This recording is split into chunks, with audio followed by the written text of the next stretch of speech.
So far, our focus on elementary steps have been how they occur, using curved arrows to account for bonds breaking and bonds forming. But my favorite question, all through science, is why. So, why do these elementary steps occur in the first place? And another way of saying that is what's their driving force? Now, a driving force for a reaction just reflects the extent to which the reaction favors products over reactants, which kind of refers us back to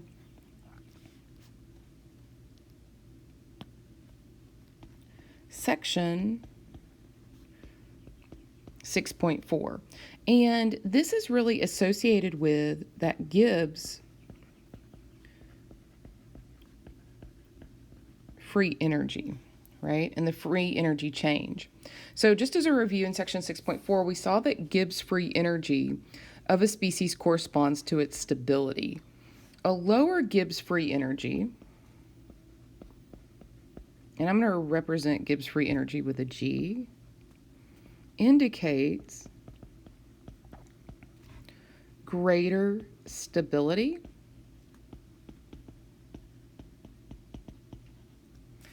and a higher Gibbs free energy indicates less stability.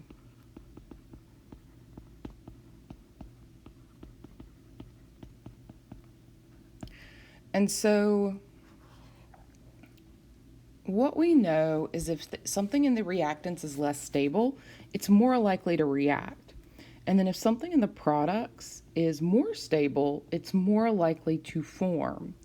So what we find here is that as the Gibbs free energy change for the reaction becomes more negative, which is less positive, the reaction is more product favored, right?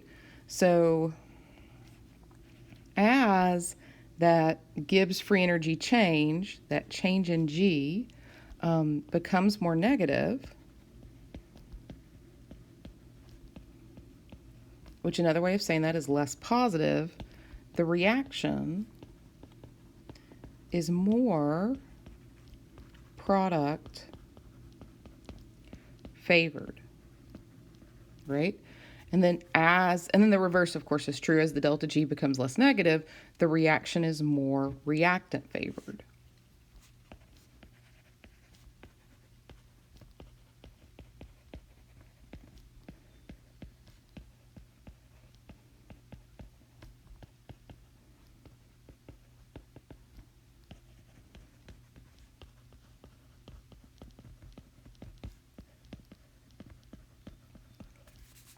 So, what we find then is that the driving force increases with increasing stability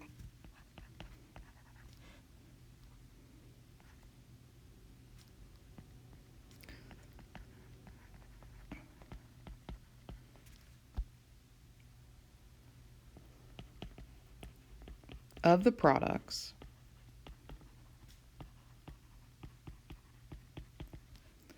relative to the reactants and greater total bond energy in the products relative to the reactants.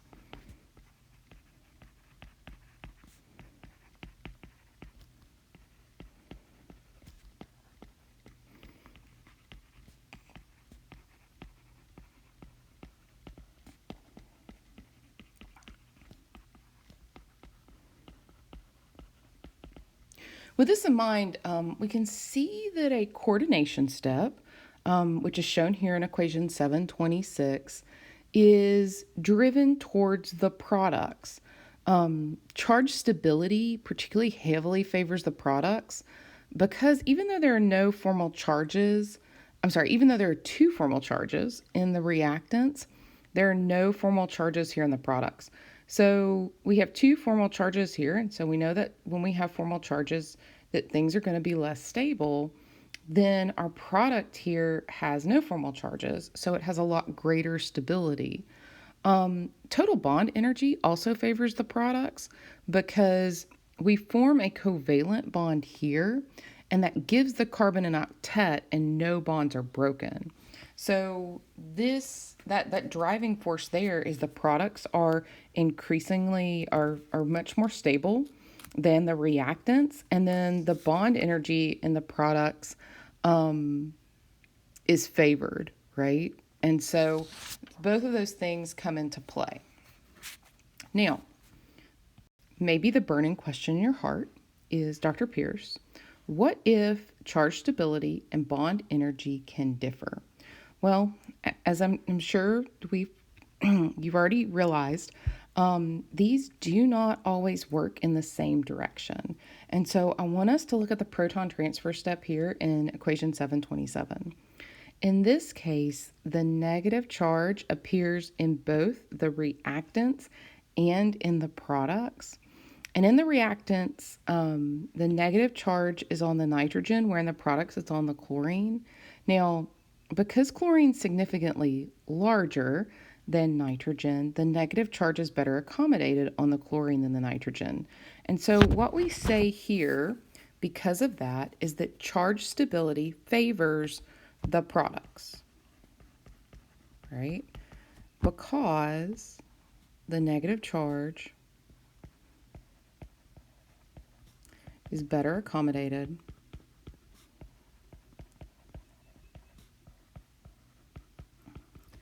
on the chlorine than the nitrogen, because chlorine is bigger. Clearly, I didn't think out my space of these fill in the blanks very well. I decided I wanted to tell you more. Bond energy, however, here favors the reactants. Okay, now bond energy favors the reactants because the HCl bond appears here on the reactant side, and it's stronger than the NH bond that appears on the product side. So despite the disagreement, products, though, are heavily favored. 10 to the 4, the KEQ here is 10 to the 43rd. We are way over here, right? And because HCl is a much stronger acid than an H3. So when charge stability and bond energy favor opposite sides of the chemical reaction, charge stability usually wins. And most of the time, that's what we see. So charge stability is really favored over bond energy. So the greater importance of charge stability compared to bond energy is really evident in the E2 step shown here in equation 728. Charge stability here favors the products because the negative charge is better accommodated on the chlorine than the oxygen here. Bond energy, though, favors the reactants because on the product side, you have a sigma and pi bond formed. So here, right, we have a sigma and pi bond formed, right? And here we have two sigma bonds that are broken. And so what we know here is that sigma bonds are stronger. So it's going to take a lot more energy to break two sigma bonds than you would get from forming a sigma bond and a pi bond. So, but what we see here is that charge stability still wins. Experiments have shown that the product side of the reaction is heavily favored.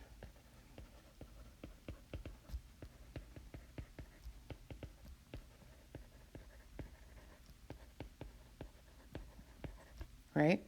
And so that agrees with the prediction that's obtained from charge stability.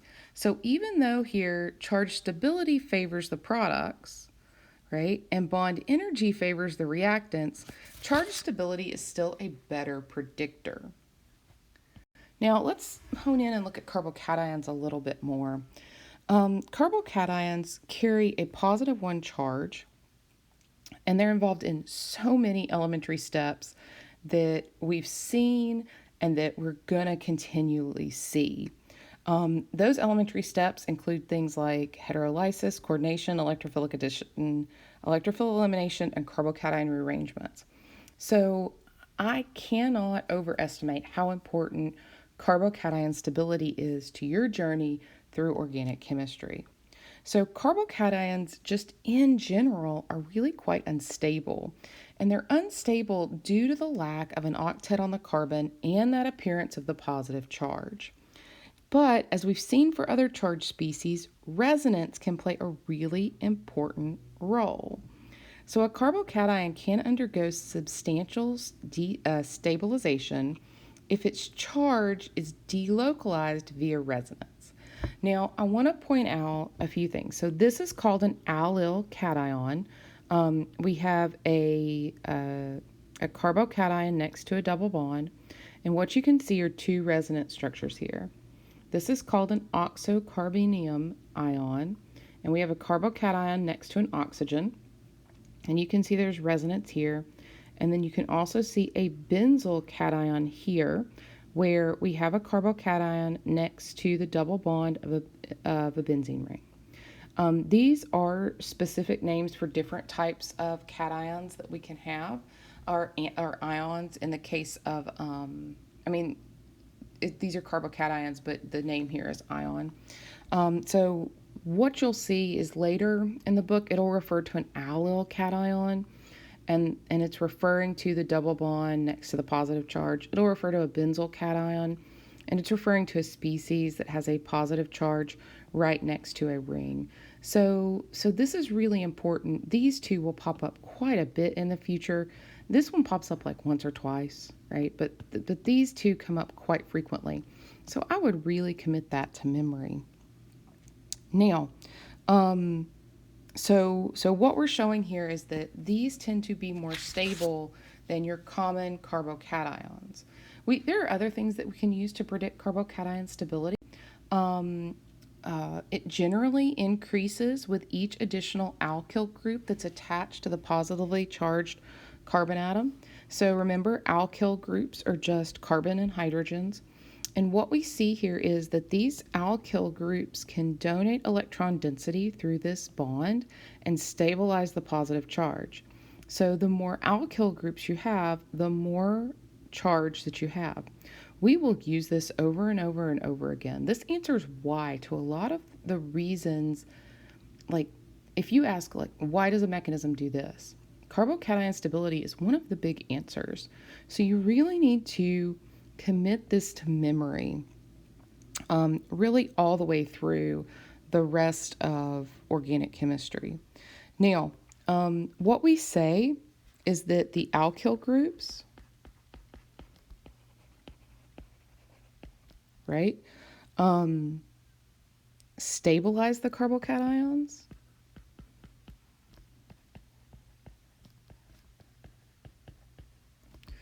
through hyperconjugation. Okay, and that's that donation of electrons. I want you to notice that we also classify these. So a methyl cation has no alkyl groups attached. A primary carbocation has one alkyl group attached. A secondary carbocation has two alkyl groups attached. And then a tertiary carbocation has three alkyl groups attached. So as we increase our alkyl groups, we increase our stability. Your book is going to refer in text to primary, secondary, and tertiary carbocations. You need to know that a tertiary carbocation has three R groups that are attached. This is something that we will continue to use. You also should be prepared to identify a tertiary, secondary, primary carbocation. Now, we've presented two slides on carbocation stability here, and I've said, hey, look, resonance helps stabilize things, and then R groups help stabilize things. And in the next slide, we're going to put those two things together. So we're going to take into account both resonance delocalization and the electron donating effects from the alkyl groups. And so here's the general order of stability. Notice that resonance delocalization has a greater stabilizing effect, right, than does a single alkyl group. So the benzyl group and the oxocarbenium ion, they're about the same as far as stability. These guys are the most stable. Then the three R groups here, right, come next. Then the allyl is almost as stable as a secondary. And so that's why we're using the about here. Then a primary, then a methyl. So we can see this is how the stabilization, the two slides come together, and these are combined. This would be something that I would commit to memory, right? Because we're going to continue to use it. So let's do an example. Okay. Which side of this carbocation rearrangement is favored? So what we're asking here is the reactant side or the product side favored? So here's some questions that we need to think about. On the two sides of the reaction, is there a difference in charge stability? And the answer to that is yes, right? So the positive charge is on a tertiary carbon in the reactants. So we're going to go ahead and classify this. We're going to notice, right, that this positive charge has 1, 2, 3 R groups. So that is a tertiary carbocation. Here, this carbocation only has 1, 2 R groups. And so that is a secondary carbocation. So yes, there is a difference, right? The tertiary is more stable than the secondary. Is there a substantial difference in the total bond energy of the two sides of the reaction? And when we look at this, there's not really a difference. So the total bond energy is not going to be a significant factor because the carbon-carbon sigma bond is broken in the reactant and another one is formed in the product. So we've got a carbon-carbon sigma bond that's broken in the reactant, but another is formed in the product. Okay. Now, do the answers to the above questions conflict? Well, they do, right? So charge stability is going to favor the reactant side. So overall, this carbocation rearrangement is going to favor the reactant side.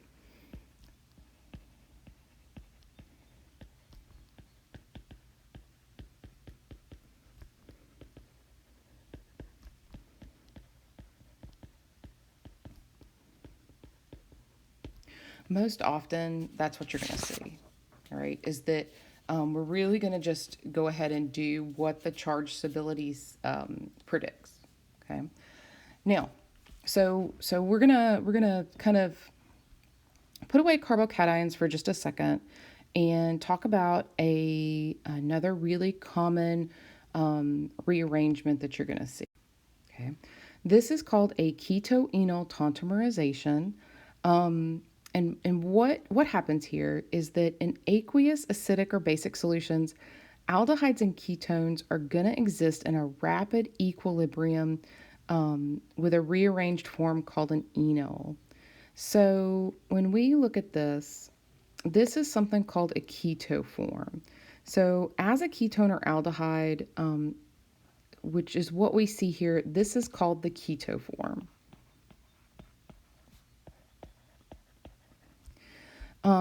When we go through a rearrangement in the enol form, the species has a carbon that is part of a double bond, and then it has an OH functional group.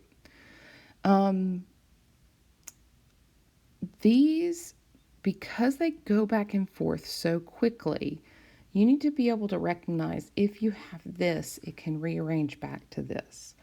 When we talk about this, these isomers in equilibrium are called tautomers. And the specific equilibrium, which is really super common, is called a keto-enol tauntomerization. You are going to see this all the time in biochemistry. Okay. Now, in the keto form, the hydrogen atoms on the alpha carbon.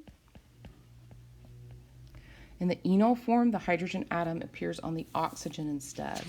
You're also going to notice that this can be moderated by an acid or a base. And so I want to talk about that a little bit. So we're going to look at the mechanisms here for this. Now, a proton transfer step is going to serve to add or remove a proton from a particular species. And so because of this, we can see that we can have these guys back to back. So this is a mechanism where we have one proton transfer and then a second proton transfer. So what you're going to notice here is one of these reactions is under basic conditions and then one is under acidic conditions. In one step, what we find here is that the base is going to come in and remove the proton and then add another proton. So in the base, we see a removal of a proton and then the addition of a proton. In the acid form, it's flip-flopped. We're going to see the addition of a proton and then the removal of a proton from that alpha carbon.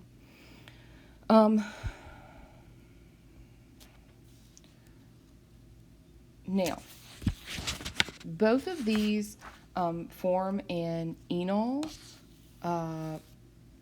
product, and really what we're seeing here with these two mechanisms is that we're really incorporating some ideas that a mechanism can be different under acidic and basic conditions. And we're going to revisit this later in Chapter 8. And then you can have species with multiple resonance structures in the mechanism. So when we look at these mechanisms specifically, the OH here is going to come. It's going to grab this proton. These electrons are going to go up and stay on this carbon. Now, the very next step that we come over to here, and of course the OH forms water there, but you're going to notice, sorry, that was my alarm, but you're going to notice here that we have brackets. This bracket shows that we have the resonance structure. And remember, in this resonance structure, that we really have the resonance hybrid here. But to get over here, the electrons that are more localized on the oxygen do come out and steal this proton, and then these go back over here. So, and again, it's just flip-flopped here. These electrons on the oxygen steal that proton, and then those electrons go on the oxygen. So we have that addition of a proton, but notice we still get resonance structures here. And so the H2O comes and steals the proton, and then these electrons jump up. I want to point out something. These arrows here and this arrow here, those are not part of the mechanism, right? Those are resonance arrows. These mechanisms from the reactants are going to be part of the mechanism in this case. So just a few things to kind of keep in mind. Now, so that's ketol to enol, right? But let's look at where you go to from enol to keto because we have an equilibrium. So in an equilibrium, the tauntomerization reaction that we saw on the previous page takes place in the reverse direction. And so 732 and 733 are the mechanisms showing how the enol produces the keto form under basic conditions, and then how it produces the keto form under acidic conditions. Notice that the steps here are the same as in 730 and 731, but are in reverse order. So what we're going to see here is first the removal of the proton, and then the addition of the proton to the alpha carbon. And then here we see the addition of the proton across the double bond first, and then the removal of the proton from the oxygen second. So, the reverse of what we just saw. Now, maybe the burning question in your heart is, okay, Dr. Pierce, we have an enol form and we have a keto form. Which one is most often seen in solution? Well, to answer that question, we can look at Equilibria. So when we look at Equilibria, and you're going to see percentages here. So this is relative percentages of keto and enol forms.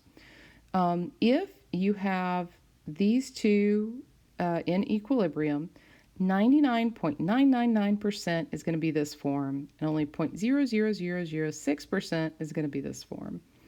When you look here, 98% to 0.014, 99% to 0.00005, right? 99.9% to a really low percentage here, high percentage, low percentage. And so what we can tell from this is that the keto form, from this data, the keto form is significantly more stable in most cases. There's going to be a notable case where it's not, and we'll talk about that later. But in most cases, the keto form is going to be more stable now than the enol form. So, right? Of course, the question is why, right? We always love to answer that. And so what we can look at here are the reason the keto form is more stable is not a difference in charge stability, right? There's no real difference in charge stability, but it is an outcome of the greater total bond energy in the keto form than the enol form. So you'll notice here in the enol form, the bond energy is 1430, but here in the keto form, it's 1477.